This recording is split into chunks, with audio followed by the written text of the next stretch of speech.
நான்கு வேதத்தை போலவே 4 பிள்ளைகள். அதிலே இளைய குமாரப்பட்டவன் லக்ஷ்மணன். அண்ணன் காலகட்ட நோக்கினால் அண்ணன் பாதத்தை நோக்கி அண்ணன் பின்தொடர்ந்து வந்தேன். அதனால் மதுரை பசியாக இருக்கிறார்கள் என்று காய்கறியை பெற்று வர வேண்டும் என்று அண்ணன் கொடுத்த உத்தர பிரகாரம் காய்கறி பிடித்து வந்திருக்கிறது. அண்ணன் சரி பார்க்க வேண்டும். பார்க்கலாம்.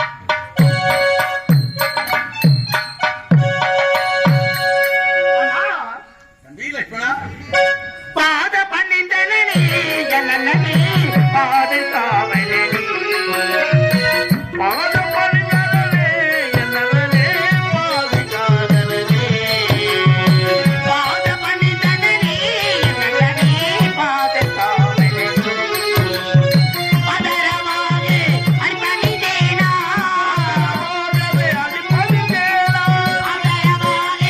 அர்ப்பணிதேனா தங்க பாதம்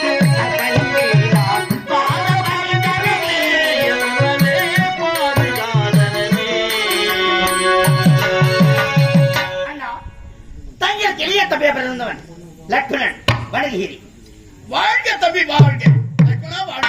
வாழ்க வாழ்க வாழ்த்துகள். வாழ்த்துறைகள் ஏனென்ன வாழ்த்துறைகள்? எதற்காக வாழ்த்துறைகள்? தேவையில்லை. ஏனென்றால் வாழ்க வாழ்கிற வாழ்த்தினால் வாழ வேண்டும் என்றால் நாம் எங்கே வாழ வேண்டும்? நமது நாட்டிலே அயோத்தி நகரத்தில் ஆள வேண்டும், அங்கே வாழ வேண்டும். ஆனால் நாம் இருக்கும் இடம் எந்த இடம்? கானகம் அண்ணா.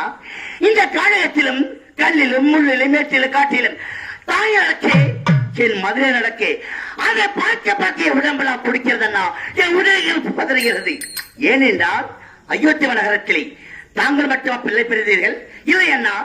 உங்கள் இளவ மூவை பிறந்திருக்கின்ற நாங்கள் அப்படி 4 பேர் பிறந்திருந்தாலும் அந்த அயோத்தி நகரம் ஏனென்னா அந்த பரதனை மட்டும் தான் சொந்தமா? இல்லை, அது எனக்கு சொந்தம் உண்டு. அதனால் அந்த பரதன் செய்த சூழ்ச்சியினால் தாயத்தை வைத்த காரணத்தினால் நீங்கள் கானகத்தை செல்ல வேண்டும், அவன் நாட்டு ஆள வேண்டும் என்று எதிர்பார்த்திருந்தார். ஏனென்றால் எப்போது சூரிய உதயமாக எதிர்பார்த்திருந்தேன். ஏனென்னா எனது அண்ணன் ராமச்சந்திரன் மணிமகிழ் தொடர்ந்து காட்சியளிப்பார் என்று சூரிய எப்போது உதயமாக எதிர்பார்த்திருந்தேன் நான். ஆனால் கண் திறந்து பார்த்தால் தம்பி அழைத்தீர்கள். உங்க முகத்தை பார்த்தவுடனே மரபணி தெரிவித்துக் கொண்டு தம்பி நான் கானகர் செல்கிறேன் என்று வரைத்தீர்கள். ஆனால் நீங்களே சென்று விட்டால் அயோத்தி நகரத்தில் எனக்கு என்ன வேலை?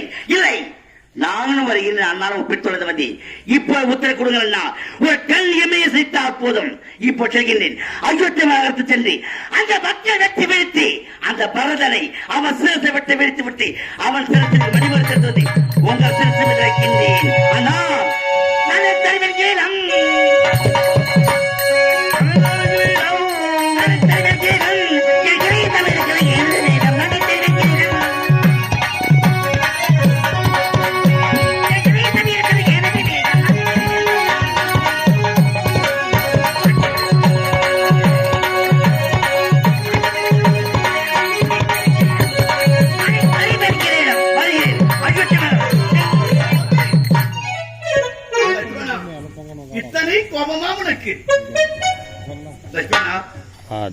ஆறுதல்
மணி என்று சொல்லக்கூடிய ஐயா அவர்களுடைய பிள்ளைகள் எல்லாம் ஒன்றாக சேர்ந்து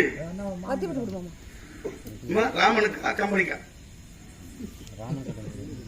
அடியன் ராமனாக நடித்துக் கொண்டிருக்கும் இங்கே அருகிலே இருக்கின்ற வைரம்பேட்டை கிராமத்தைச் சேர்ந்த பி.எம். கோவிந்தராஜன் அடியனுக்காக 500 ரூபாய் பரிசாக வரவேற்க இருக்கின்றார்கள். அவர்களுக்கும் நன்றியையும் வணக்கத்தையும் தெரிவித்துக் கொண்டு வாழ்விலை நீண்ட ஆயிரம் நிறைய செல்வத்தையும் அந்த எம்பெருமான் இறைவன் தர வேண்டும் என்று ஐயா மணி ஐயா அவர்கள் சாலோக சாரூப சாமிப சாகிஷ்டம் என்று சொல்லக்கூடிய 4ஆம் பதவி சென்று அடைய வேண்டும் என்பதற்காகத்தான் இந்த வாலி மோட்சம் என்று சொல்லக்கூடிய அற்புதமான நாடகம் நடந்து கொண்டிருக்கிறது. இந்த நாடகத்தை வைத்து அழகு பார்த்துக் கொண்டிருக்கின்ற அத்தனை உறவினர்களும் அத்தனை பெரியோர்களும் அத்தனை கலை ரசிகர்களும் எங்களை எல்லாம் வாழ வைத்துக் கொண்டிருக்க அத்தனை கலை ரசிகர்களுக்கும் நன்றியை தெரிவித்துக் கொண்டு அவர்கள் குடும்பம் மென்மேலும் நல்ல முறையோடு வாழ வேண்டும். மணி ஐயா அவர்கள் அந்த குடும்பத்திற்கு குல தெய்வமாகவே இருந்து காத்து ரட்சிக்க வேண்டும் என்று இந்த இனிமையான நிசப்தமான வேலைகளை ஆண்டவனாகவே இருந்து பிரார்த்தனை செய்கின்றேன். அன்பனர் வணக்கம் வணக்கம் வணக்கம். மீறி பேசுதல்